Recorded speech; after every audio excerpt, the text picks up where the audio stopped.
ஒருவர் 1 பேதுரு 1ஆம் அதிகாரம் 7வது வசனத்தை வாசிக்க கேட்கிறேன். அழிந்து போகிற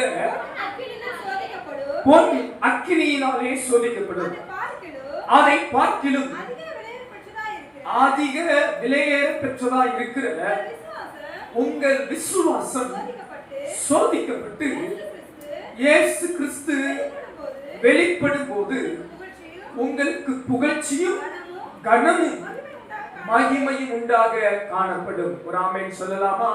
ஆமென். அன்பானவர்களே, இந்த வார்த்தை மிக அழகாய் தெளிவாய் காண்பிக்கிற ஒரு காரியம். அழிந்து போகக்கூடிய பொன்னானது, தங்கமே அக்கினியினால் சோதிக்கப்படுகிறதா. தங்கத்தை உருவாக்குகிற விதம் பார்க்கும்போது மண்ணிலிருந்து அந்த உலோகங்களை எடுத்து அதை குறிப்பிட்ட அளவு வெப்பத்திலே அதை பரிசுத்தப்படுத்தி சுத்த தங்கமாக பிரித்தெடுக்கிறார்கள். அழிந்து போகக்கூடிய ஒரு அற்பமான விலையுள்ள ஒரு பொருளான தங்கமே அக்கினியினால் சோதிக்கப்படுகிறதா. ஆண்டவர் இந்த பொன்னோடு ஒப்பிட்டதுக்கு ஒரு அர்த்தம் இருக்கிறது. ஏனென்றால் பொண்ணுக்கு தான் இன்னைக்கு என்ன பண்றாங்க, அடிச்சுக்கிறாங்க. சோத்திரம். தங்கத்தை கண்டா சோத்திரம். இப்படி சொல்லுவாங்கல்ல, பணத்தை கண்டா உடம்பும் என்ன பண்ணுமா? உங்களுக்கு பழமொழி தெரியாது போல. சோத்திரம். இல்லையா? பணத்தை கண்டா பணம் என்ன பண்ணுமா? சோத்திரம் செய்யாது. ஆனா மனுஷனுக்கு அந்த ஆசை இருக்கு. அதனால பணம்டா ஆடுவாங்க. தங்கமா தங்கம் இல்லையே, அது பறக்க பறக்க நிறைய பேர் உள்ள அங்கேயும் தங்கம் தங்கம் தோணும். சரி, அது ஒப்பிடுறாரு பாருங்களேன். அழிந்து போகிற அந்த பொன்னானது, தங்கமானது அக்கினியால் சோதிக்கப்படுகிறதா. அதை பார்க்கிலும், இந்த வார்த்தை எல்லாரும் சொல்லுங்க, அதை பார்க்கிலும், தங்கத்தை பார்க்கிலும் அதிக விலையே பெற்ற உங்கள் விசுவாசம் சோதிக்கப்படும். அல்லேலூயா. கை தட்டி சொல்லுங்க, உங்க தங்கத்தை காட்டிலும் அதிக விலை எது தெரியுமா? உங்க விசுவாசம். அல்லேலூயா. புரிஞ்சுக்கிட்டீங்க? ஆமென். அப்ப அந்த தங்கத்தை காட்டிலும் அதிக விலையான அந்த விசுவாசம் சோதிக்கப்படுமா? ஒரு ஆமென் சொல்லுங்க. அல்லேலூயா. இந்த காலை நேரத்திலே ஆவியானவர் நம்மோடு பேச விரும்புகிற ஒரு காரியம், என் உள்ளத்திலே ஆண்டவர் போட்ட ஒரு வார்த்தை, விசுவாசத்தின் பரீட்சை. The test of faith. விசுவாசத்தின் பரீட்சை. விசுவாசம் சோதிக்கப்படுகிறதா, விசுவாசம் பரீட்சிக்கப்படுகிறது. The test of faith. அன்பானவர்களே, தங்கத்தை காட்டிலும் அதிக விலையேற பெற்ற நமது விசுவாசமும் பரீட்சை பார்க்கப்படுகிறது, சோதிக்கப்பட்டு பார்க்கப்படுகிறது. ஒரு வேத வசனத்தை கவனியுங்கள். சங்கீத புஸ்தகம் 11ஆம் சங்கீதம் 4வது 5வது வசனத்தை பார்க்கலாம். சங்கீதம் 11 4, 5 வசனங்களை கவனியுங்கள். கர்த்தர் தம்முடைய பரிசுத்த ஆலயத்தில் இருக்கிறார், அவருடைய சிங்காசனம் பரலோகத்தில் இருக்கிறது, அவருடைய கண்கள், நன்றாய் கவனியுங்கள், அவருடைய கண்கள் மனுபுத்திரரை பார்க்கிறது, அவருடைய இமைகள் அவர்களை சோதித்து அறிகிறது. போதுமானது. கர்த்தர் நீதிமானை சோதித்து அறிகிறார். அன்பானவர்களே, கர்த்தருடைய வார்த்தை சொல்கிறது, கர்த்தர் தமது பரிசுத்த ஆலயத்தில் இருக்கிறார், கர்த்தருடைய சிங்காசனம் பரலோகத்தில் இருக்கிறது. ஆனாலும் கர்த்தருடைய கண்கள் என்ன பண்ணுகிறதா? மனுபுத்திரரை பார்த்து கொண்டிருக்கிறது. அவருடைய இமைகள் மனிதனை சோதித்து அறிகிறது. கர்த்தர் நீதிமானை சோதித்து அறிகிறார். அப்படி என்றால் இங்க இருக்கிற ஒவ்வொரு தேவ பிள்ளைகளையும் ஆண்டவர் சோதித்து அறிகிறவராய் இருக்கிறார், பரீட்சை பார்த்து அறிகிறவராய் இருக்கிறார்.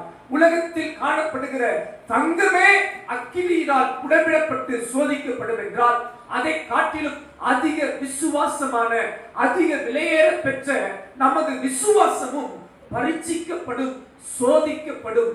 விசுவாசம் உங்கள் வாழ்விலே பரீட்சிக்கப்பட்டு பார்க்கப்படும். பக்கத்தில் உங்க பார்த்து சொல்லுங்க, உங்க விசுவாசத்தை கர்த்தர் சோதித்து பார்ப்பார். அல்லேலூயா. சிலருக்கு பரீட்சைனாலே வயிறு சரியில்லாம போயிடும். ஸ்கூல் படிக்கும் போது நாளைக்கு எக்ஸாம்னா இன்னைக்கு நைட்டே வயிறு சிலருக்கு என்ன பண்ணாது, செட் ஆக கடமுடன் சவுண்டு கேட்கும். நாளைக்கு காலையில எந்திரிக்க மனசு வராது. ஸ்கூலுக்கு லீவ் விட்டா நல்லா இருக்குன்னு தோணும். அப்படி தோணி இருக்கு எனக்கு அப்படின்னு சொல்றவங்க அவர்களையா சொல்லுங்க பார்க்கலாம். இல்லையா லாஸ்ட் பெஞ்ச் ஸ்டூடெண்ட் நினைக்கிறேன். கத்தவங்க ஆசீர்வதி பார்க்குறாங்க. சரி, ஃபர்ஸ்ட் பெஞ்ச் ஸ்டூடெண்ட் இருந்தாலும் அது பயம் இருக்கும். சரி, உலக பிரகாரமான தேர்வுக்கு இவ்வளவு பரிச்சை, இவ்வளவு பயம். நம்ம விசுவாசத்துக்கும் கர்த்தர் பரிச்சை வைக்கிறார் பாருங்க. The test of faith. இந்த காலை நேரத்தில் ஒரு 3 காரியத்தை குறித்து உங்களோடு பேச ஆவியானவர் உள்ளத்திலே வார்த்தை வைத்தார். நமது வாழ்விலே நாம் சந்திக்கிற விசுவாச பரீட்சைகள். முதலாவது ஒன்று, நம்பிக்கையற்ற நேரத்திலே கர்த்தரை நம்புகிற பரீட்சை. சொல்லுங்க, நம்பிக்கையற்ற நேரத்திலே கர்த்தரை நம்புகிற பரீட்சை. The test of trusting the Lord in the hopeless situation. The test of trusting the Lord in the hopeless situation. வாசிக்கலாம். அப்போஸ்தலர் நடவடிக்கைகள் 27ஆம் அதிகாரம் 18வது வசனத்திலிருந்து ஒரு வேத பகுதியை வாசிப்போம். அப்போஸ்தலர் நடவடிக்கைகள் 27ஆம் அதிகாரம் 18வது வசனத்திலிருந்து, மேலும் பெருங்காற்று மழையில் நாங்கள் மிகவும் அடிபட்டபடியினால் மறுநாளில் சில சரக்குகளை கடலில் இருந்தார்கள். 3ஆம் நாளிலே கப்பலின் தளவாடங்களை எங்கள் கைகளினாலே எடுத்து எறிந்தோம். அநேக நாள் சூரியனாவது நட்சத்திரங்களாவது காணப்படாமல் மிகுந்த பெருங்காற்று மழையும் அடித்துக் கொண்டிருந்தபடியினால் இனி தப்பி பிழைப்போம் என்னும் நம்பிக்கை முழுமையும் அற்று போயிற்று. ஒரு ஆமென் சொல்லுங்க. அல்லேலூயா. இந்த இடத்தில் அன்பானவர்களை சற்று கவனிக்க உங்களை உற்சாகப்படுத்துகிறேன். அப்போஸ்தலனாகிய பவுல் தனது ஊழிய பாதையிலே கர்த்தருக்காக வைராக்கியமாய் இருந்தார். அவர் கர்த்தருக்காக வைராக்கியமாய் இருந்தது நிமித்தம், உண்மையாய் இருந்தது நிமித்தம் பல பாடுகள், போராட்டங்கள், சிறைக்கு செல்லுகிற நேரம் வந்தது. அவரை கைது பண்ணி விட்டார்கள். அவரை கைது பண்ணி அவன் மேல் சுமத்தப்பட்ட குற்றங்களை நியாயாதிபதிகளிடத்தில் வந்து சொல்லுகிற நேரம், ஒரு இடத்தில் பவுல் நான் ராயனிடத்தில் அபயம் விடுகிறேன் என்று ரோமபுரியில் இருக்கிற சீசரை அவரிடத்தில் நான் என் வழக்கை சொல்லுகிறேன் என்று அபயம் விடுகிறார். ஆதலால் அன்றைக்கு இருந்த அதிகாரங்கள் பவுலை ஒரு 100க்கு அதிபதியாகிய யூலிபு என்கிறவரிடத்தில் ஒப்பு கொடுத்து இவரை நீ ரோமபுரிக்கு கொண்டு செல்லும் என்று ஒப்பு கொடுக்கிறார்கள். இந்த பவுலோடு கூட அநேக சிறை கைதிகள், அநேக போர் சேவகர்கள், சுமார் 276 பேர் ஒரு படகில் ஏறி ரோமபுரிக்கு பயணம் செய்கிறார்கள். இப்படி பல துறைமுகங்களை கடந்து இத்தாலியா பட்டாளம் இருக்கிற ரோமபுரிக்கு செல்ல வேண்டும். இன்றைக்கு இருக்கிற டெக்னாலஜியோ வசதிகளோ இல்லை. குறைந்தபட்சம் சுமார் ஒரு 2000 ஆண்டுக்கு முன் நடந்த சம்பவத்தை பேசுகிறோம்.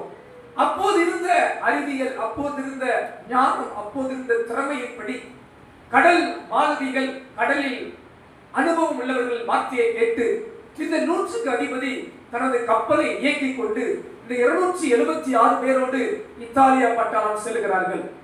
அப்படி வந்து ஒரு இடத்தில் அடுத்த துறைமுகத்துக்கு போவதற்கு முயற்சிக்கும் போது பவுல் தேவ மனிதன் சொல்கிறார், இந்த பயணம் வேண்டாம், நாம் காத்திருப்போம், மழைக்காலம் இருந்துவிட்டு பின்பு பயணிக்கலாம், இந்த பயணம் உயிர் சேதத்தை கொண்டு வரும், பொருட்சேதத்தை கொண்டு வரும் என்று சொல்லுகிறார்.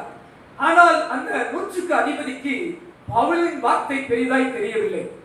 அவனுக்கு தெரிந்ததெல்லாம் கப்பல் ஓட்டுகிறவனுடைய வார்த்தை பெரிதாய் தெரிந்தது, கப்பல் எஜமானின் வார்த்தை பெரிதாய் தெரிந்தது, அநேகருடைய ஆலோசனை பெரிதாய் இருந்தது. சில நேரங்களிலே அநேக தேவ பிள்ளைகள் வாழ்க்கையில பிரச்சனையே என்ன தெரியுமா? கர்த்தருடைய ஆலோசனை அவங்களுக்கு பெருசா தெரிவதே இல்லை. அவங்க அனுபவமானவங்களை தேடுறது, திறமையானவங்களை தேடுறது, ஞானவான்களை தேடுறது, உலக மனிதர்களை தேடுகிறது. அன்பான தேவ பிள்ளைகளே, கர்த்தரால் தெரிந்து கொள்ளப்பட்ட தேவ ஜனமே, பக்தி உள்ளவர்களே, நீங்க பக்தி இல்லாதவர்கள்ட்ட உங்க ஆலோசனை கேட்க போகாதீங்க. புறஜாதி கிட்ட போய் உங்க வழக்க காண்பிக்காதீங்க. உங்க குடும்ப கதைகளை பக்கத்து வீட்டுக்காரன் பேசிக்கிட்டு இருக்காதீங்க. உங்க குடும்ப காரியத்தை வேற எந்த நபர்கிட்டையும் சொல்லக்கூடாது. எத்தனை பேர் ஆமென் சொல்றீங்க? அல்லேலூயா. பக்கத்து பார்த்து உங்க குடும்ப கதையை உங்க வீட்டு வாசப்படி விட்டு வெளியே வரக்கூடாது. 5 கூல உங்க வீட்டோட இருக்கணும், 4 செவத்துக்குள்ள இருக்கணும். அல்லேலூயா. அடிச்சாலும் அடி வாங்கினாலும் எங்க இருக்கணும்? அதுக்காக அடிச்சு மண்டைக்கிட்டே குழம்பிடக்கூடாது. சோதரன் அல்லேலூயா. பாருங்க, இன்னைக்கு அநேக தேவ பிள்ளைங்க பிரச்சனை என்னன்னா, அஞ்ஞானிகள்கிட்ட புறஜாதிகள்கிட்ட போய் ஆலோசனை கேட்கிறது. தேவ ஆலோசனையை பொருட்படுத்துவதில்லை. அசட்டை பண்ணி அதை எடுத்துக்கொள்ளாமல் போய்விடுவார்கள். இந்த நூற்றுக்கு அதிபதி பவுல் சொன்ன வார்த்தையை பெருசா நினைக்காம அந்த பயணத்தை துவங்கினான். ஒரு மெதுவான காற்று தான் அடிக்கிறது என்று அந்த கப்பல் மாலுமி சொன்ன வார்த்தையை கேட்டு அந்த பயணத்தை துவங்கினான். கொஞ்ச நேரத்திலேயே வசனம் சொல்கிறது, யூரோப்ளித்தான் என்கிற பெரும் கொடும் காற்று வந்ததாம். யூரோப்ளித்தான் நம்ம நிறைய பேர்லாம் வருதுல, இந்த புயல் அப்ப என்னென்னமோ புயல்லாம் சொல்லுவாங்கல்ல, கஜா புயல், வருதா புயல், இப்ப சமீபமா ஒரு புயல் வந்துச்சு, ஒன்று வந்தா நாம வைக்கலாம் சொல்றோம். இது மாதிரி வருதா புயலா, இது எப்படி புயல் வர மாதிரி வேகத்தில் அந்த பேர் இருக்கு. யூரோப்ளித்தான் என்கிற கடும் காற்று வீசினதான். இந்த காற்று புயல் வந்தபோது ரொம்ப கஷ்டப்பட்டாங்க. இந்த கப்பலால் முன் செல்ல முடியவில்லை. பெரும் மழை, பெரும் போராட்டம். அங்கிட்டு இருக்கிற எல்லா சரக்குகளை கடல்ல தூக்கி போடுறாங்க. கப்பல்ல இருந்த பொருள் எல்லாம் தூக்கி கடல்ல போடுறாங்க. பெரும் மழை, ரொம்ப நாள் சூரியனே உதிக்கல, ரொம்ப மழை. நேரம் சொல்லு, கிட்டத்தட்ட 14 நாள் யாருமே சாப்பிடல. 14 நாள் சாப்பிடவே இல்லை. ஏனென்றால் சூரிய வெளிச்சம் இல்லை, அதிக மழை, அதிக வெள்ளம், அதிக போராட்டம். வசனம் சொல்லுகிற பிரகாரம் அவங்க சொல்றாங்க, நாங்க உயிரோடு இருப்போமா இல்லையா என்கிற நம்பிக்கையே இல்லை. 20ஆம் வசனம் சொல்கிறது, அநேக நாளாய் சூரியனாவது நட்சத்திரங்களாவது காணப்படாமல் மிகுந்த பெருங்காற்று மழையும் அடித்துக் கொண்டிருந்தபடியால் இனி தப்பி பிழைப்போம் என்னும் நம்பிக்கை முழுமையும் அற்றி போயிற்று. அன்பானவர்களே, இந்த பிரச்சனை ஒரு நூற்றுக்கு அதிபதி யூலியுக்கு மட்டுமல்ல, ஒருவேளை சிறைவாசம் வந்த மற்றவர்களுக்கு மட்டுமல்ல, கப்பல் ஓட்டியவர்களுக்கு மட்டுமல்ல, பவுலுக்கும் இதே பிரச்சனை. ஏன்னா அந்த கப்பல்ல யார் இருக்கிறா சொல்லுங்க, யார் இருக்கிறா? பவுல் இருக்கிறார். இப்ப பவுலுக்கும் சூரியன் இல்லை, நட்சத்திரம் தெரியவில்லை, பெரும் மழை, சாப்பிடவில்லை, 14 நாளாய் சாப்பிடாமல் நம்பிக்கை அற்ற சூழலில் இருக்கிறார்கள். அப்படிப்பட்ட நம்பிக்கை அற்ற சூழலில் இந்த பவுலுக்குள் காணப்பட்ட ஒரு காரியம் பாருங்கள், எடுத்து வாசிக்கலாம். 21ஆம் வசனத்திலிருந்து பாருங்கள். அநேக நாள் அவர்கள் போஜனம் பண்ணாமல் இருந்தபோது பவுல் அவர்கள் நடுவே நின்று, மனுஷரே, இந்த வருத்தமும் சேதமும் வராதபடிக்கு என் சொல்லை கேட்டு கிரேத்தா தீவை விட்டு புறப்படாமல் இருக்க வேண்டியதா இருந்தது. ஆகிலும் திடமனதாய் இருங்கள் என்று இப்பொழுது உங்களுக்கு தைரியம் சொல்கிறேன். கப்பல் சேதமே அல்லாமல் உங்களில் ஒருவனுக்கும் பிராண சேதம் வராது. அதற்கு காரணத்தையும் சொல்கிறார். ஏன் தெரியுமா?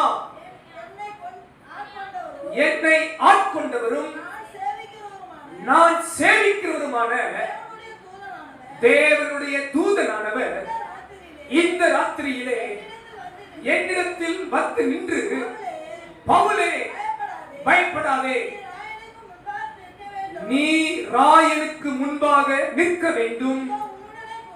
இதோ உன்னுடனே கூட யாத்திரை பண்ணுகிற யாவரையும் தேவன் உனக்கு தயவு பண்ணினார் என்றான். ஆனபடியினால் மனுஷரே, திடமனதாயிருங்கள், எனக்கு சொல்லப்பட்ட பிரகாரமாகவே நடக்கும் என்று தேவனிடத்தில் நம்பிக்கையாய் இருக்கிறேன். கரங்களை தட்டி ஆண்டவரை மகிமைப்படுத்தலாமா? அல்லேலூயா. நம்பிக்கையற்ற சூழல் நடுவே கர்த்தரை நம்புகிற பரீட்சை ஒவ்வொரு தேவ பிள்ளைகள் வாழ்வில் காணப்படும். அன்றைக்கு அந்த கப்பலில் சென்ற 276 பேரும் மரித்து போவோம் என்று நிச்சயமாய் நம்பினார்கள். எல்லாரும் செத்து போவோம், ஏனென்றால் இந்த மழை விடவில்லை, இந்த சேதம் முடியவில்லை, நமக்கு சூரியன் தெரியவில்லை, நமது வாழ்வு முடிந்துவிட்டது என்று நினைத்தார்கள். ஆனால் பாருங்கள், அந்த நம்பிக்கை அற்ற சூழலில் ஒரு தேவ மனிதன் கர்த்தரை நம்பினான். அவன் சொல்லுகிறான், மனுஷரே, திடமனதாய் இருங்கள், எனக்கு சொல்லப்பட்ட பிரகாரமாகவே நடக்கும் என்று நான் கர்த்தரை நம்பி இருக்கிறேன். அல்லேலூயா, அல்லேலூயா. அவன் சொல்லுகிறான், கர்த்தருடைய ஆவியானவர், கர்த்தருடைய தேவன், கர்த்தருடைய தூதனானவர் என்னிடத்தில் வந்து சொன்னார், நீ ராயனுக்கு முன்பாக நிற்க வேண்டும், நீ பயப்படாதே, உன் நிமித்தம் எல்லாரையும் காப்பாற்ற போறேன். அல்லேலூயா. பாருங்க, பவுலால 275 பேர் உயிர் காப்பாற்றப்படுது. அல்லேலூயா. பக்கத்துல பார்த்து, உங்களால 275 பேர் உயிரோடு இருக்கணும். சொல்லுங்க, அல்லேலூயா. உங்களால நிறைய பேர் காப்பாற்றப்படணும். சிலர் யார் தெரியுமா? யோனாமா. அவரால நிறைய பேர் தத்தளிப்பாங்க. யோனாவால சிலர் என்ன பண்ணுவாங்க? நம்மளால சில உயிர் போற மாதிரி இருக்கும். நீங்க யோனாவா பவுலா முடிவு பண்ணிக்கங்க. அல்லேலூயா. யோனா மாதிரி இருந்தா அவங்களே உங்களை தூக்கி எங்கதான் போடணும்? வெளியே போடணும். பவுல் மாதிரி இருந்தா, ஐயா தயவு செஞ்சு எங்களை விட்டு நம்பிடாத, போயிடாத. பவுல் நிமித்தம் ஆண்டவர் எல்லாருக்கும் உயிரை காப்பாற்றுகிறார். இந்த பவுலுக்கு இந்த நம்பிக்கையை பாருங்களேன். எல்லாரும் நம்பிக்கையற்ற நேரத்தில் இவருக்கு ஒரு நம்பிக்கை இருந்தது. என் தேவன் எனக்கு சொல்லப்பட்ட பிரகாரமாகவே நடக்கும் என்று நம்புகிறேன். எத்தனை பேர் ஆமென் சொல்றீங்க? அல்லேலூயா. நமது வாழ்க்கையில எதிர்மறையான நம்பிக்கையற்ற நேரத்துல உங்களுக்கு எனக்கு அப்படிப்பட்ட நம்பிக்கை இருக்கிறதா? நம்ம நம்பிக்கை இல்லாத சூழலுக்குள்ள கடந்து போகும்போது, நம்பிக்கையே இல்லை, இனி என்ன நடக்கும், இது எப்படி ஆகும் என்ற சூழல் வரும்போது, என்ற நேரம் வரும்போது, நீங்க கர்த்தர் சொன்ன வார்த்தையை நம்புறீங்களா? பாருங்க, பவுலுக்கு கர்த்தருடைய தூதன் தரிசனமாகி சொன்ன போது எல்லாம் மாறல. சூரியன் இல்லாம தான் இருந்துச்சு, மழை பெய்து கொண்டுதான் இருந்துச்சு, பிரச்சனை தீரல. ஆனாலும் பாருங்க, மற்ற எல்லாருக்கும் தைரியம் சொல்லுகிறார், மனுஷரே திடமனதா இருங்கள், எனக்கு சொன்ன ஆண்டவர், என்னை ஆட்கொண்டவர், நான் சேவிக்கிறவர் என்னிடத்தில் சொன்ன பிரகாரமாய் நடக்கும் என்று நம்பி இருக்கிறேன். அல்லேலூயா. பவுல் அதை பார்க்கல, பவுல் அதை அனுபவிக்கல, கர்த்தர் சொன்ன அந்த வார்த்தையை நம்பி இருந்தான். இந்த கால நேரத்தில் உங்க வாழ்வு நம்பிக்கையற்ற பாதைகளுக்குள்ளாய் கடந்து போகிறதா? நம்புறதுக்கு ஒண்ணுமே இல்லை, நான் ஜீவனோடு இருப்பேன், நான் வாழ்வேன், என் குடும்பம் நல்லா இருக்கும், என் எதிர்காலம் நல்லா இருக்கும், என் வாழ்க்கை நல்லா இருக்கும், அப்படி நம்புறதுக்கு ஒண்ணுமே இல்லை என்ற நம்பிக்கையற்ற சூழலில் இருப்பீர்கள் என்றால், நீங்களும் நானும் செய்ய வேண்டியது என்ன தெரியுமா? தேவன் நமக்கு சொன்ன வார்த்தையை முழு நிச்சயமாய் நம்புவதே. அந்த விசுவாசத்தின் பரீட்சையில தான் கர்த்தர் நம்மை நடத்துவார். இந்த பவுல் 275 பேர் பயப்படுறான். இவன் ஒருவன் எழுப்பி சொல்லுகிறான், மனுஷரே தைரியமாயிருங்கள், எனக்கு என்ன சொன்னாரோ ஆண்டவர் அதையே செய்வார், நீங்க யாரும் சாக மாட்டீங்க. அல்லேலூயா. உங்க குடும்பத்துல நம்பிக்கை இல்லாம பேசுகிறவர்கள் நடுவே உங்களுக்கு அந்த விசுவாச பரீட்சை வரும். நீங்கள் எழும்பி சொல்ல வேண்டும், நான் கர்த்தரை நம்பி இருக்கிறபடியால், ஆண்டவர் வார்த்தையை நம்பி இருக்கிறபடியால், ஆண்டவருடைய வாக்குத்தத்தத்தை நம்பி இருக்கிறபடியால் இந்த தீங்கு வராது, இந்த பொல்லாப்பு நேரிடாது, இந்த சாபம் அணுகாது, இந்த பிரச்சனை நடக்காது, கர்த்தர் எல்லாவற்றையும் மாற்றுவார் என்று கர்த்தரையே நம்ப வேண்டும். எத்தனை பேர் ஆமென் சொல்றீங்க? அல்லேலூயா. 27ஆம் அதிகாரம் 44ஆம் வசனம் சொல்கிறது, எல்லாரும் தப்பினார்கள், எல்லாரும் உயிரோடு காக்கப்பட்டார்கள், எல்லாரும் கரை சேர்ந்தார்கள், ஒருவர் கூட அழிந்து போகவில்லை.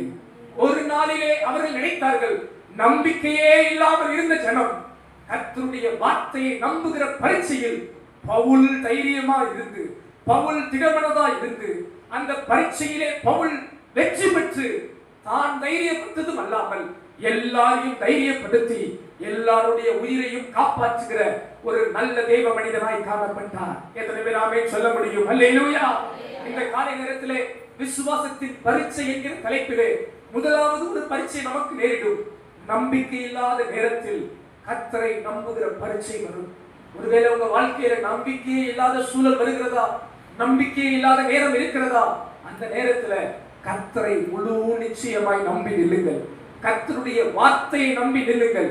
கர்த்தருடைய வாக்குத்தத்தத்தை நம்பி நில்லுங்கள். கர்த்தருடைய வார்த்தையின் வசனத்தை பிடித்துக் கொள்ளுங்கள். அவர் எனக்கு என்ன சொன்னாரோ அதன்படியே நடக்கும் என்று நில்லுங்கள். கர்த்தர் உங்கள் வாழ்வில் அந்த விசுவாசத்துக்கு தக்க பலனை தர வல்லவராய் இருக்கிறார். அல்லேலூயா. ஒரு ஊழியர் வாழ்வில் நடந்த உண்மை சம்பவம். அந்த பாஸ்டர் நல்ல ஒரு ஊழியத்தை துவங்கினார். அநேக ஆத்துமாக்கள் வர ஆரம்பித்தார்கள். ஆண்டவர் சில ஆண்டுகளிலே நல்லா நிறைய ஆத்துமாக்களை தந்தார். தந்தபோது எல்லாம் நல்லா ஃபண்ட் ரைஸ் பண்ணி ஒரு நல்ல ஒரு இடத்தை வாங்கினாங்க, ஒரு ஆலயத்தை கட்டினாங்க. ஆனா காலம் ஆன போதுதான் தெரியுது அந்த இடம் ஒரு புறம்போக்கு இடம். ஏமாத்தி இந்த பாஸ்டர்கிட்ட அந்த இடத்தை வித்துட்டான். அதனால என்ன ஆயிடுச்சு, கவர்மெண்ட்ல இருந்து அந்த சர்ச்சையை இடிச்சிட்டாங்க. ஒரு நாள் ஞாயிற்றுக்கிழமை ஆராதனைக்கு வந்தா கவர்மெண்ட் நோட்டீஸ் ஒட்டிட்டு சர்ச்சையை இடிச்சிட்டாங்க. எப்படி இருக்கு யோசித்து பாருங்க. ஒரு 300 400 500 ஆத்துமாக்களோடு இடமில்லாம ஆலயம் இடிக்கப்பட்டு வெறுமையாய் ஜனங்கள் அந்த பாஸ்டர் நிக்கிறார். அந்த பாஸ்டருடைய உள்ள உடைஞ்சு போச்சு, ஜனங்களுடைய உள்ள உடைஞ்சு போச்சு, எல்லாம் கலங்கி தவிக்கிறார்கள். உடனே ஒரு வாடகை இடம் பக்கத்துல தேடி கண்டுபிடிச்சு அந்த இடத்துல ஆலயத்தை துவங்கினாங்க. ஆனா எல்லாருடைய உள்ள காயம் மாறுமா, எல்லாருடைய உள்ள வேதனை நீங்குமா? ரொம்ப கண்ணீரோடு பாடுகளோடு இருந்தாங்க. இந்த பாஸ்டரால தாங்கவே முடியல. எவ்வளவு லட்சங்களை போட்டோம், எவ்வளவு பிரயாசப்பட்டு இந்த ஆலயத்தை கட்டினோம், இப்படி இடித்து விட்டார்களே என்று இவரால் தாங்க முடியல. அவர் அறியாமையில ஏமாற்றப்பட்டு விட்டார். அறிஞ்சிருந்தா சொன்னார் அந்த பாஸ்டர், ஒரு புறம்போக்கு இடம் இருந்தது நான் வாங்கியிருக்க மாட்டேன், ஒரு பொய் பட்டாவை காமிச்சு ஏமாத்திட்டாங்க அப்படின்னு கலங்கி என்ன பண்ணனே தெரியல. தினமும் அழுது ஜோம் பண்ணிட்டு இருந்தாராம். ஏன்னா அந்த காய் அவர் விட்டு போகவே இல்லை. ஏன்னா ஜனங்கள் பார்க்கும் போது நான் பாஸ்டர் நம்ம இப்படி ஆயிட்டவே பாஸ்டர்னா எப்படி இருக்கும், இவரே வேதனையில் இருக்கிறார், இவர் ஒரு ஆள் வேதனையை தாங்க முடியாது, 100 பேர் வந்து என்ன பாஸ்டர் இப்படி ஆச்சுன்னா எப்படி இருக்கும், இந்த மனுஷரே பாவம், இவரே நொந்து போல இருக்கிறார். இவங்க இந்த நேரத்திலேயாவது ஜனங்கள் தைரியம் சொல்லுவாங்கன்னு பார்த்தா பாஸ்டர் சொல்றாரு, வர்றாலெல்லாம் என்கிட்ட முதல்ல கேட்கறது இதான் கேட்பாங்க, என்ன பாஸ்டர் இப்படி ஆச்சுடுவாங்க. நீங்க அழுதுருவீங்க, இவர் அழ முடியுமா ஜனங்கள் மத்தியில, அழுதா இவர் ஏப்பாரு என்ன அழுகிறாருன்றவாங்க. இவர் போய் ஆண்டவர்கிட்ட அழுதுகிட்டு இருந்தார். ஒரு நாள் காலையில ஜெபம் முடிச்ச உடனே அவர் சொல்ல சாட்சி, இதற்கு எழுந்து ஒரு மெசேஜ் வந்துச்சு. அவர் இடத்துக்காக ஜெபம் பண்ணிட்டு இருந்தாரு. என்ன ஆண்டவரே இப்படி பண்ணிட்டீங்களே அப்படின்னு சொல்லிக்கும் போது ஒரு மெசேஜ் வந்தனையும் அந்த மெசேஜை ஓபன் பண்ணி பாருங்க என்று ஆண்டவர் சொன்னாராம். அது பார்த்தா ஒரு பைபிள் வேர்ஸ் இன் இங்கிலீஷ், ஆங்கிலத்துல ஒரு வேதாகம வசனம் வந்துச்சாம். I will give a land, you will inherit அப்படின்னு வசனம் வந்துச்சாம். I will give a land, you will inherit. நான் உனக்கு ஒரு இடத்தை கொடுப்பேன், நீ சுதந்தரிப்பாய் என்ற ஒரு வசனம் வந்துச்சாம். தமிழ்ல ஒருவேளை இடம் இல்லாம வேற வார்த்தை இருக்கும், நான் உனக்கு ஒரு நிலத்தை கொடுப்பேன் என்று இருக்கும். ஆனா ஆங்கில வார்த்தை அவருக்கு ரொம்ப டச்சபிளா இருந்துச்சாம். சோபடிக்கிட்டே இருந்தார். இந்த வசனத்தை படிச்ச உடனே ஒரு விசுவாசம், நம்பிக்கையே இல்லை எல்லா ஜனங்களுக்கும். ஆனா இவருக்கு ஒரு நம்பிக்கை வந்துச்சு, ஆண்டவர் மீண்டும் நமக்கு ஒரு இடத்தை கொடுக்க போகிறார் என்று சொன்னார். ஜனங்கள் எல்லாம் நீங்களாவது அநேக சொன்னீங்க, ஜனங்கள் யாரும் நம்பலையா? ஏற்கனவே ஏமாந்தது பத்தாதா, ஏற்கனவே சர்ச்சை இடிச்சது பத்தாதா, மறுபடியும் இறந்துருவார் சொல்றீங்களே பாஸ்டர் அப்படி மூஞ்சிய பார்த்தாங்களா? ஒரு மறுபடியும் சொன்னாராம், ஆண்டவர் நமக்கு ஒரு இடத்தை தரப்போகிறார். அல்லேலூயா. அந்த வசனத்தை அவர் விசுவாசித்தார். நம்பிக்கையற்ற நேரத்துல நம்ம கர்த்தரை நம்புறோமா இல்லையா என்ற பரீட்சை நமது வாழ்க்கையில வரும், நமது குடும்பத்துல வரும், நமது தனிப்பட்ட ஜீவியத்துல வரும், நமது வேலை ஸ்தலத்துல வரும், நம்முடைய சபைகளில ஊழியர்களில வரும். அவர் அந்த இடத்துல கர்த்தருடைய வார்த்தையை நம்பினார். பாஸ்டர் அழகா சாட்சி சொன்னார், சபை இடிச்சு 8 மாசத்துல கர்த்தர் அதை காட்டில ஒரு பெரிய இடத்தை கொடுத்தார், பெரிய சபையை கட்ட உதவி செய்தார். இன்றைக்கு 1000 ஆத்துமாக்கள் கர்த்தரை தொழுது கொள்ளும் அளவுக்கு கர்த்தர் அந்த இடத்தை ஆசீர்வதித்திருக்கிறார். ஹல்லேலூயா. நம்பிக்கையற்ற நேரத்திலே கர்த்தரை நம்புகிற பரீட்சை வரும்போது விசுவாசத்தை காத்துக்கொள்ள கர்த்தர் நமக்கு கிருபை தருவாராக. உங்களோடு இருக்கிற எல்லாரும், உங்க குடும்பத்துல, உங்க வேலை ஸ்தலத்துல, உங்களுடைய இனஜன பந்துக்கள் நடுவே எல்லாரும் நம்பிக்கையற்று இருந்தாலும் நீங்கள் கர்த்தருடைய வார்த்தையை முழுமையாய் நம்பி நில்லுங்கள்.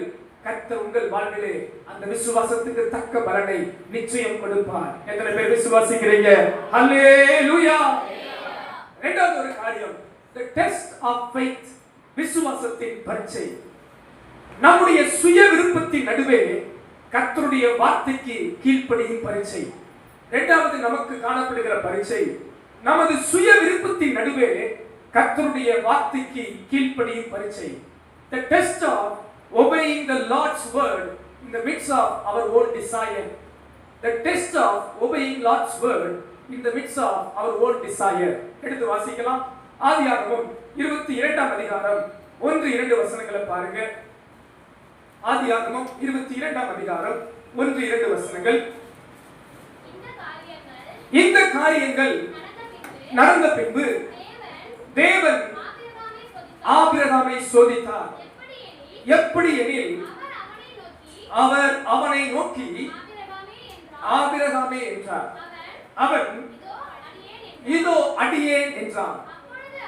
அப்பொழுது அவர் உன் புத்திரனும் உன் ஏகசுதனும் உன் நேசகுமாரனுமாகிய ஈசாக்கை நீ இப்பொழுது அழைத்துக் கொண்டு போய் மோரியா தேசத்துக்கு போய் அங்கே நான் உனக்கு குறிக்கும் மலைகள் ஒன்றின் மேல் அவனை தகன பலியாக பலியிடு என்றார். கரமையற்று ஆமென் சொல்லுங்க.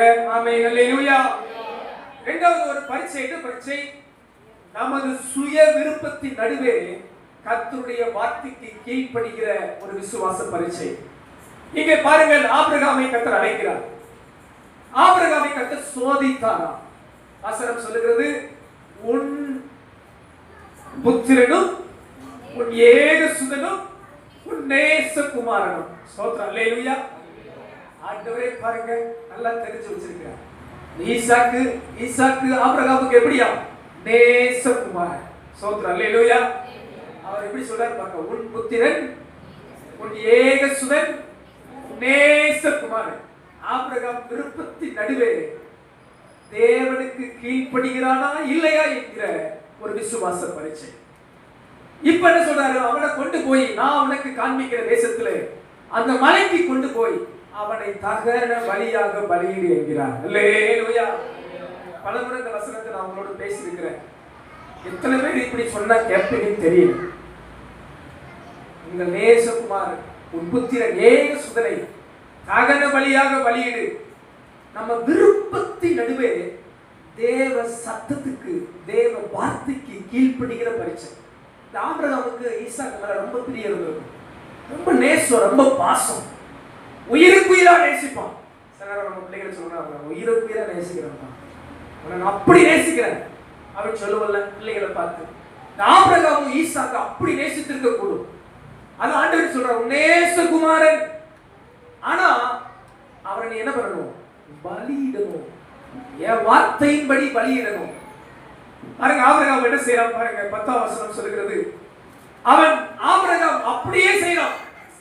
தான் விருப்பத்தின் நடுவே ஆண்டுடைய சத்தத்துக்கு கீழ்ப்படிஞ்சு அப்படியே அவன் கொண்டு போய் பலி செலுத்த கட்டைகளை அடுக்கி அவனை பலி செலுத்த போகிறான். 10ஆம் வசனம் சொல்லுகிறது, பின்பு ஆபிரகாம் தன் குமாரனை வெட்டும்படிக்கு தன் கையை நீட்டி கத்தியை எடுத்தான். அல்லேலூயா. ஸ்தோத்திரம். இந்த ஆபிரகாம் பாருங்க, பரீட்சையில பாஸ் ஆகிறார். தான் விருப்பத்தை பார்க்கல, தன்னுடைய இஷ்டத்தை பார்க்கல, தனது ஆசையை பார்க்கல, தேவ சத்தத்துக்கு கீழ்ப்படுகிற பரீட்சைக்கு அவர் ஒப்பு கொடுத்து தான் பிள்ளைய பலிபீடத்துல வைத்து கத்தியை எடுத்துட்டான். விட்டா வெட்டிருப்போம். ஸ்தோத்திரம். அல்லேலூயா. எத்தனை பேர் ரெடியா இருக்கிறீங்க? என் விருப்பம்லாம் இல்லைங்க, ஆண்டவர் சொன்னா செஞ்சிருவேன்னு சொல்றவங்க அல்லேலூயா சொல்லுங்க பார்க்கலாம். உண்மையா தான் சொல்றீங்களா? ஸ்தோத்திரம். என் விருப்பம்லாம் இல்லை, என் ஆசை, என் எண்ணம், என் இஷ்டம்லாம் இல்லை. தேவ சத்தம் துணித்தால் நான் கீழ்ப்படி ஆயத்தம். இந்த பரீட்சைக்கு வந்து வைப்பறவங்க சும்மா ஆண்டவரால உயர்த்துவதோ ஆசீர்வதிப்பதோ இல்லை. கர்த்தர் நீ வசன வாசிக்கிறீங்களா? கர்த்தருடைய இமைகள் மனுஷனை சோதித்து அறிகிறார். கர்த்தர் நீதிமானை சோதித்து அறிகிறார். அல்லேலூயா. அவனை கர்த்தர் தடுக்கிறார் பாருங்க. ஆபிரகாமே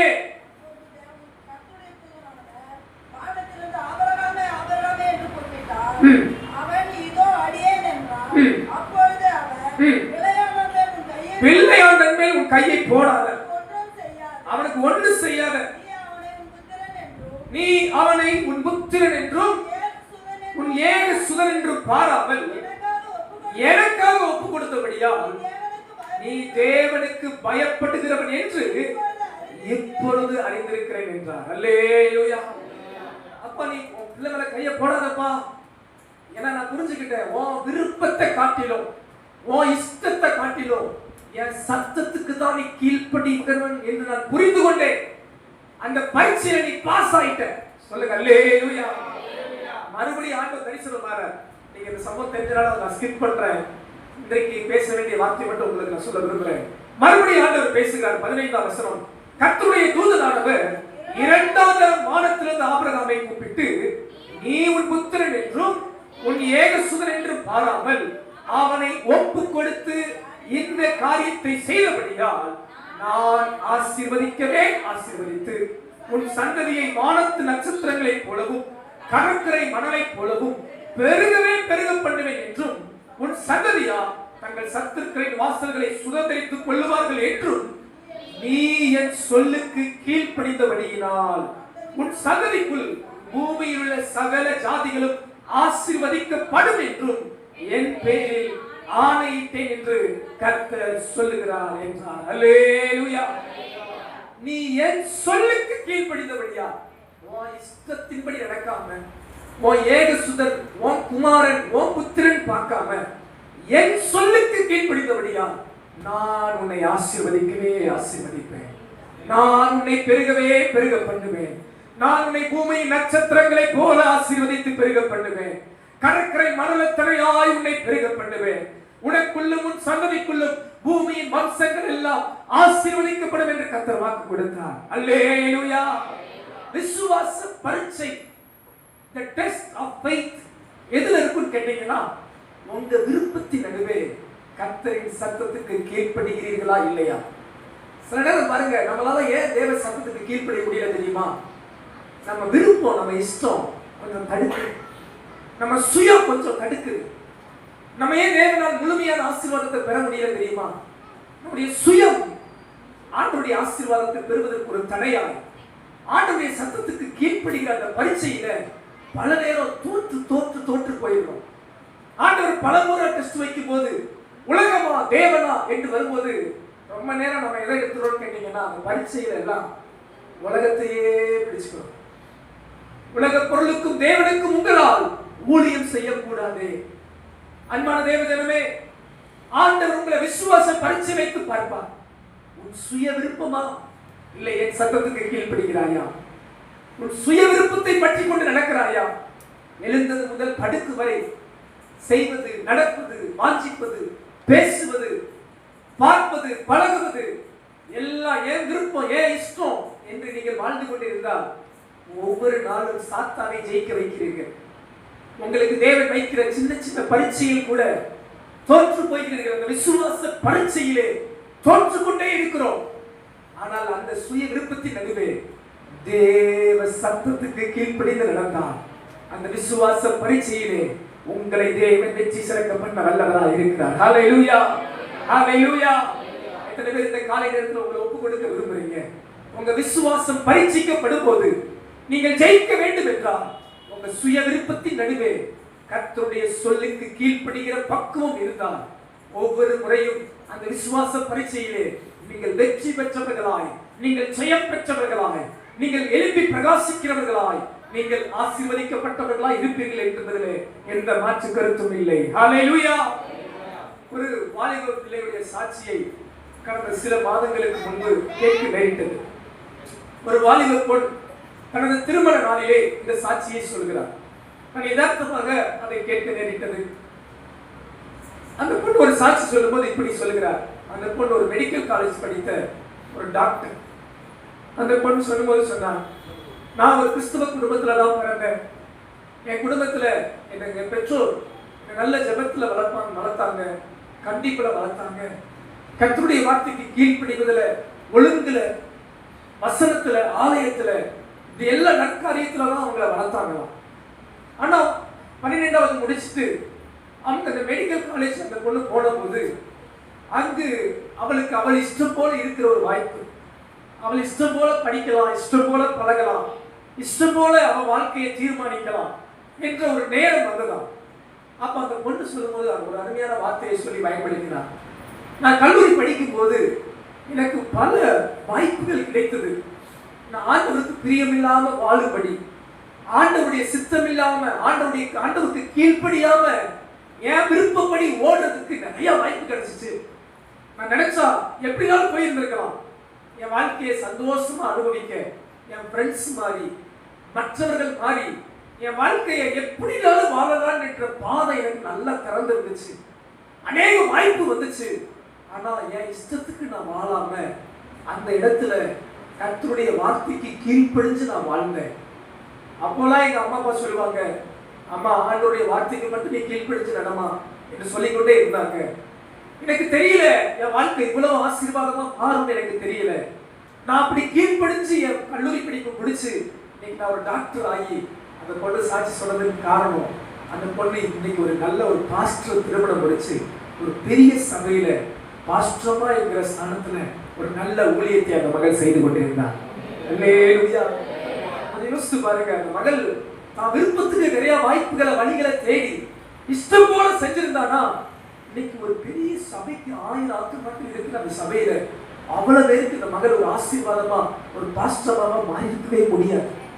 தான் இஷ்டப்படி போயிருந்தா, தான் இஷ்டப்படி வாழ்ந்திருந்தா அவன் அநேகருக்கு ஆசீர்வதிக்கப்பட்ட ஒரு தாய் ஸ்தானத்தில் அநேக ஆத்துமாக்களுக்கு பிரயோஜனம் உள்ள மகளா எழுப்பியிருக்க முடியாது. அந்த மகள் சொல்றா, அன்னைக்கு நான் என் இஷ்டப்படி வாழாம ஆண்டவர் சத்தத்துக்கு கீழ்ப்படியணும்னு நான் கீழ்ப்படிச்சனாலவோ என்னவோ எனக்கு தெரியல, இன்னைக்கு கர்த்தர் எனக்கு கிருபையாய் இந்த ஸ்தானத்தை கொடுத்திருக்கிறார் என்று அந்த மகள் கர்த்தரை துதித்தாள். அல்லேலூயா. இங்க இருக்கிற ஒவ்வொரு பெரியவர்களையும் சிறு பிள்ளைகளையும் இளம் பிள்ளைகளையும் பார்த்து உங்களை தாழ்மையா உற்சாகப்படுத்துறேன். உங்களுக்கு ஆண்டவர் உயர்த்து முன்பு சில விசுவாச பரீட்சைகளை வைப்பார்.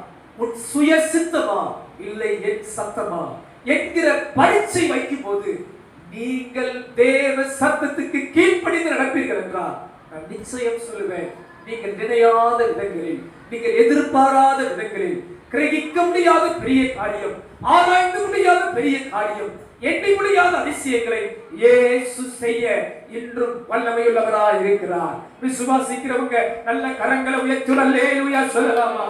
ஹalleluya. நம்முடைய சுய விருப்பத்தின் நடுவே கர்த்தருடைய வார்த்தைக்கு கீழ்ப்படியும் பரீட்சை இரண்டாவது காரியம். மூன்றாவது காரியம் விசுவாசத்தின் பரீட்சை, the test of faith. நமது வாழ்வில் தேவன் நமக்கு அனுமதிக்கிற சில காரியங்கள். முதல் காரியம் பார்த்தோம், நம்பிக்கையற்ற நேரத்தில் கர்த்தரை நம்புகிற பரீட்சை. இரண்டாவது காரியம் பார்த்தோம், நமது சுய விருப்பத்தின் நடுவே கர்த்தருடைய வார்த்தைக்கு கீழ்ப்படுகிற பரீட்சை. மூன்றாவது காரியம், எல்லாம் இழந்தாலும் தேவனை சார்ந்து கொள்ளும் பரீட்சை. எல்லாம் இழந்தாலும் தேவனை சார்ந்து கொள்ளும் பரீட்சை. The test of relying on God even when everything is lost. The test of relying on God even when everything is lost. எல்லாமே இழந்தாலும் தேவனை சார்ந்து கொள்ளுகிற ஒரு பரீட்சை. எடுத்து வாசிப்போம். யோபுவின் புத்தகம் 1ஆம் அதிகாரம் 1 to 3 வசனங்களை கவனிக்கலாம். ஊத்ஸ் தேசத்திலே யோபு எனும் பெயர் கொள்ளும் ஒரு மனிதன் இருந்தான். அந்த மனுஷன் உத்தமனும் தேவனுக்கு பயந்து பொல்லாப்புக்கு விலகுகிறவனாய் இருந்தான். அவனுக்கு 7 குமாரரும் 3 குமாரத்திகளும் பிறந்தார்கள். அவனுக்கு 7000 ஆடுகள், 3000 ஒட்டகங்கள், 500 ஏர் மாடுகள், 500 கழுதைகளும் ஆகிய மிருக ஜீவன்களும் இருந்தது. திரளான பணிவிடைக்காரரும் இருந்தார்கள். அதனால் அந்த மனுஷன் கிழக்கத்தி புத்திரர் எல்லாரிலும் பெரியவனாய் இருந்தான். ஆமென், அல்லேலூயா. இங்கே யோபு என்கிற ஒரு தேவ மனிதனை பார்க்கிறோம். அந்த மனிதன் உத்தமன், சன்மார்க்கன், தேவனுக்கு பயந்து பொல்லாப்புக்கு விலகுகிறவன். அவனுக்கு இருக்கிற ஆஸ்திகளை குறித்து வேதம் சொல்லுகிறது. அவனுக்கு 10 பிள்ளைகள், 7 குமாரர், 3 குமாரத்திகள். அவனுக்கு இருக்கிற சொத்துக்களை 3ஆம் வசனம் சொல்லுகிறது. 7000 ஆடுகள், 3000 ஒட்டகங்கள், 500 ஏர் மாடுகள், 500 கழுதைகள், மிருக ஜீவன்கள், திரளான பணிவிடைக்காரர்கள். அதனால் அந்த மனுஷன் கிழக்கத்திய புத்திரரிலே எல்லாரிலும் பெரியவனாய் இருந்தான். அல்லேலூயா. மனிதனை கர்த்தர் நல்ல ஆசீர்வதித்திருந்தார், உயர்த்தி வைத்திருந்தார், மேன்மைப்படுத்தி இருந்தார். வேதம் சொல்லுகிறது, கர்த்தர் யோபுவையும் அவன் வீட்டையும் அவனுக்கு உண்டான எல்லாவற்றையும் என்ன பண்ணியிருந்தாராம்? வேலி அடைத்திருந்தார். ஹalleluya.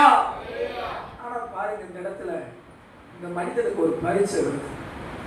சாத்தான் யோபுவை கவனம் வைத்து ஆண்டவர் சொல்ற, ஆண்டவரே யோபு உங்களை தேடுதான் நினைக்கிறீங்களா? யோபு உங்களை நம்புறா நினைக்கிறீங்களா? நான் உங்களுக்கு புரிந்து கொள்ள விதத்துல பேசுறேன். நீங்க அந்த வசனத்தை வீட்டுல வாசித்து பாருங்க. சும்மாவா யோபு உங்களை நம்புறான்? சும்மாவா யோபு உங்களை வணங்குறான்? சும்மாவா யோபு உங்களை உறுதியா பிடிக்கலாம்? நீங்க அவனை ஆசீர்வதிச்சனாலதான் என்ன பண்ணிக்கிட்டு இருக்கான்? யோபு உங்களை ஆராதிக்கிறான். அவனை ஆசீர்வாதத்தை மட்டும் எடுத்து பாருங்க, உங்களை அவன் தூசிப்பான். உங்களை அவன் என்ன பண்ணுவான்? தூசிப்பான். பாருங்க ஆண்டவரே என்ன பண்றான்? சாத்தான் ஆண்டவர்கிட்ட வாக்குவாதம் பண்றான். இப்ப ஆண்டவர் சரி கடிப்பான். என் மகனை ஒரு பரிசு பண்ணி பார்த்துருப்பான். சரி, நீ என்ன செய்ய நினைக்கிறே செய், ஆனா அவன் ஜீவனை என்ன பண்ணக்கூடாது? தொடக்கூடாது. பாருங்க, ஒரே நாள்ல அவன் சொத்தெல்லாம் காலி. ஒரே நாள்ல அவன் சொத்தெல்லாம் காலி. பக்கத்துல பார்த்து கேளுங்க, ஒரே நாள்ல 10 ரூபா 1000 ரூபாய் இழந்தாலே நம்ம மனசு என்ன அடி அடிங்க. 1000 ரூபாய் காணாத வீட்டை 4 கூட தேடி பார்த்துருக்கோம். சோத்திரம் இல்லையா? இல்ல 10,000 காலியாடா, அவ்வளவுதான். ஆஸ்பத்திரிக்கு சொத்தெல்லாம் காலி. ஒரே நாள்ல எல்லாம் சுத்து போச்சு. ஒரே நாள்ல 10 பிள்ளைங்க இறக்கலாம். யோசித்து பாருங்க, ஒரே நாள்ல என்ன பண்ணலாம்? 10 பிள்ளைங்க இறக்கலாம். மறுபடியும் சாப்பிட விடல. ஆண்டவரே சரீரத்தையும் கொடுங்க. அவன் சரீரத்தையும் எல்லாம் சுகம் போயிடுச்சு. வசனம் சொல்லுது, அவன் சரீரம் எல்லாம் பற்களால் இருக்கலாம், கொப்பளங்கள். அவன் சரீரமே அவன் துவண்டு போகிற நிலைமை. எடுத்து வாசிக்க பார்க்கலாம். யோபு 2ஆம் அதிகாரம் வந்திருக்க 7ஆம் வசனத்தை வாசிங்க. அப்பொழுது சாத்தான் யோபுவின் உள்ளங்கால் தொடங்கி அவன் உச்ச தலை மட்டும் கொடிய பற்களால் அவனை வாதித்தான். நல்ல கவனிங்க, யோபு என்ன பண்றாரா? ஒரு ஓட்டை எடுத்து தன்னை சுரண்டி கொண்டு சாம்பலில் உட்கார்ந்தான். ஒரு அல்லேலூயா சொல்லுங்க, அல்லேலூயா. சொத்து போச்சு, பிள்ளை போச்சு, சுகமும் போச்சு, ஓட்டை எடுத்து சொரிகிறான். சோத்திரம், அல்லேலூயா. படிக்கிறது ஈஸியா படிச்சிடுறோம். நமக்கு சின்ன காய்ச்சல் வந்தா நம்மளை கையில பிடிக்க முடியுதா? என்ன வரை சோத்திரம். தலைவலி வந்தா கத்தாவே இருக்கிறீரா இல்லையா? வயிறு வலி வந்தா அவ்வளவுதான். அது 2 நாள்ல உடம்பு சரி, ஒரு நாள் உடம்பு சரியில்லைன்னா ஜோம் பண்ணுவோம். 2 நாள் உடம்பு சரியில்லைன்னா பாஸ்டர் சொல்லுவோம். 3 நாள் 4 நாள் ஆயிடுச்சுன்னா ஆண்டவரே இருக்கிறீரா இல்லையா? கர்த்தர் நம்மள என்ன பண்ணிட்டாரு? ஒரு வாரம் ஆச்சுன்னா அவ்வளவுதான். ஆண்டவரே இல்லை, தூக்கி ஒரே பூசணிக்காய் போட்டு உடைக்கிறேன். இவர் பாருங்க, நம்ம யோபு ஓட்டை எடுத்து சொரிச்சுக்கிட்டு இருக்கிறார். சொல்றேன், அல்லேலூயா. அடுத்த வசனம் பாருங்க. அப்பொழுது அவன் மனைவி, கொஞ்சம் நிறுத்துறீங்களா? காலையில வாசித்து ஜோம் போது சகோதரர்கள் ரொம்ப சந்தோஷப்படக்கூடாது, சரியா? நான் யோசித்தேன், சாத்தன் பாருங்க, சொத்தெல்லாம் அழிச்சா, பிள்ளையெல்லாம் அழிச்சா, மனைவியை தொடல. சந்தோஷப்படுறீங்க பார்த்தா சந்தோஷப்படுறீங்களோ? இந்த மனைவி என்ன பண்ண முடியா? ஏன் தெரியலையோ? காரணம் இருக்கு. ஏன் தொடல? நான் கொஞ்சம் யோசிச்சு பார்த்தேன். சகோதரர்கள் ரொம்ப டீப்பா யோசிக்கிறாங்க. வீட்டுக்கு போய் நிறைய வெளிப்பாடெல்லாம் வரும்னு நினைக்கிறேன். சூத்திரம், அல்லேலூயா. இந்த டாபிக் அழைத்தோட விட்டு அப்ப பாருங்க, யோபுவின் மனைவி தொடல. அந்த அம்மாவுக்கு ஒரு சின்ன வயிற்று வலியாவது கொடுத்துருக்கலாங்க, காய்ச்சலாவது கொடுத்துருக்கலாங்க. ஒண்ணு செய்யலாம், விட்டு வச்சுட்டான். ஏன்னா அப்பதான் கெதி அந்த அம்மா வந்து பேசுவாங்க, என்னையா நீ எப்ப பாரு ஜெபம், விசுவாசம், உபவாசம் என்னென்னமோ சொல்லிட்டு கிடந்த, என்ன ஆச்சு அப்படின்றதுக்காக விட்டு வச்சா என்னமோ தெரியல. சோத்திர கர்த்தரே அறிவார். அல்லேலூயா. ஐயா வச்சு சொல்லுங்க, மறைவானவைகள் கர்த்தருடையது. சோத்திரம், அல்லேலூயா. சகோதரிகள்லாம் பாக்கியவான்கள், அல்லேலூயா. அதே வீட்டுல போய் சாப்பிடணும். ஆமென். சரி, அப்ப பாருங்க, இந்த சகோதரி மனைவி அவளை பார்த்து கேட்கிறா. வாசிங்க.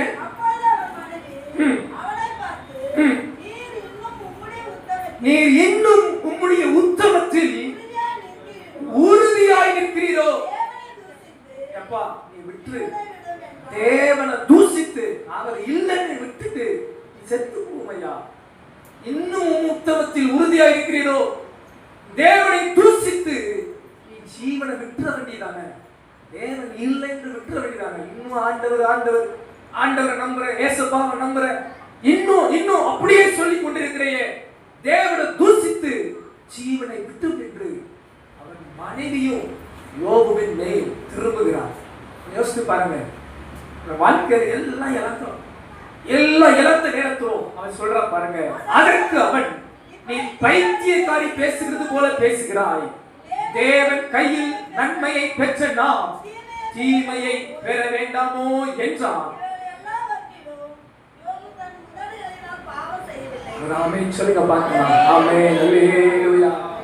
சொல்ற பாருங்க, தேவன் கரத்தில் நன்மையை பெற்று நாம் தீமையை பெற வேண்டாமா?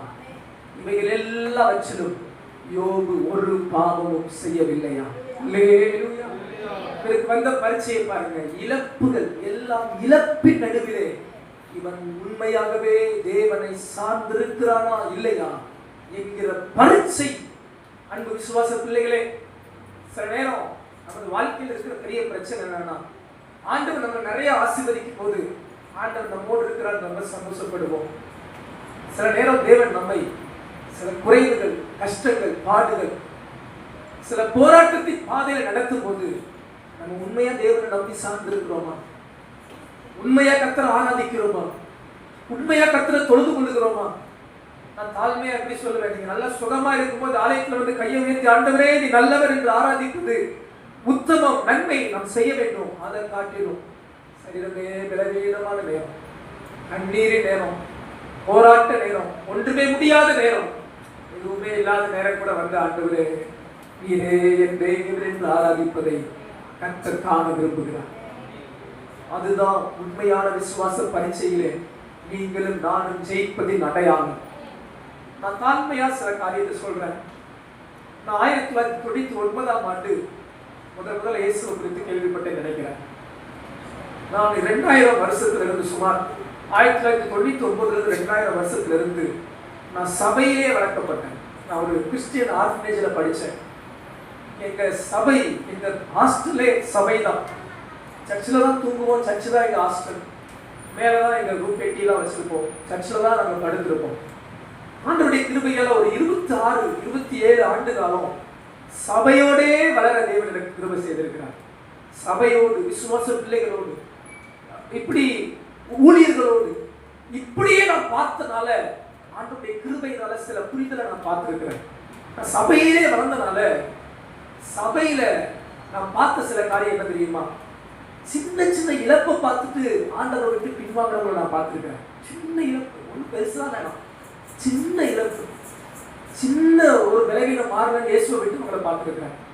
சின்ன ஆசீர்வாதம் கிடைக்கலன்னு சொல்லி இயேசுவை விட்டு பின்வாங்கி போனவங்களை பார்த்துருக்கிறேன். சின்ன நன்மை கிடைக்கலன்னு சொல்லி இயேசு வேண்டாண்ட ஆலயத்தை விட்டு போனவங்களெல்லாம் நான் பார்த்துருக்கிறேன். அதே சமயம் எல்லாமே இழந்து ஒண்ணுமே இல்லாம இயேசுவை உறுதியா பிடிச்சவங்களை நான் பார்த்துருக்கிறேன். ஒண்ணுமே இல்லை, அவங்க வாழ்க்கையில நன்மையே சொல்றதுக்கு ஒண்ணுமே இல்லை. ஆனா இயேசுவை நம்புகிற நம்பிக்கையில அவன்கிட்ட இருந்து உத்தமத்தை நான் பார்த்துருக்கிறேன். இப்படி இருக்க முடியுமா? இப்படி விசுவாசத்துல இருக்க முடியுமா? இப்படி வைராக்கியத்தில் இருக்க முடியுமா என்று நான் பார்த்துருக்கிறேன். நான் சிறு வயதிலிருந்தே நான் சபையில வளர்ந்தனால ஒரு சகோதரர் எனக்கு தெரியும். நான் வளர்ந்த சபையில அந்த பிரதர் ஒரு கார்பெண்டர், தச்சு வேலை பார்க்கிறவர். ஆலயத்துல எல்லா கார்பெண்டர் வேலையும் பார்ப்பார், எல்லா மர வேலையெல்லாம் ஆலயத்துல எல்லா வேலையும் பார்ப்பார். காணிக்கை போய் செய்வார். நாங்கள் சின்ன வயசுல கூட ஹெல்ப் பண்ணிட்டே இருப்போம். ரொம்ப சந்தோஷமா வருவார், நல்லா பாட்டு பாடுவார். பாஸ்டர் காசு வாங்க மாட்டார் அவர் வேலை பார்க்கறதுக்கு, எல்லா ஆலயத்துக்கும் ஃப்ரீயா பண்ணுவார். நான் நினைச்சுக்கிட்டேன், பரவாயில்லப்பா நல்ல சபைக்கெல்லாம் நல்லா பண்ணுறார், உற்சாகமா இருக்கிறார். ஒரு கிராம மொழினா ஓடி வந்துருவார், ஒரு உபவாச தேவனா ஓடி வந்துருவார், ரொம்ப உற்சாகமா இருக்கிறார். நான் நினைச்சுக்கிட்டேன் சின்ன வயசுல, பரவாயில்ல நல்ல பணக்காரர் போல, என்ன பாரு என்ன உற்சாகமா ஆலயத்துக்கு ஓடி வர்றார், என்ன ஜெபத்துக்கு ஓடி வர்றார், என்ன விசுவாசமா இருக்கிறார் அப்படின்னு நான் நினைச்சு கொண்டு இருந்தேன். அப்ப காலங்கள் கடந்தது.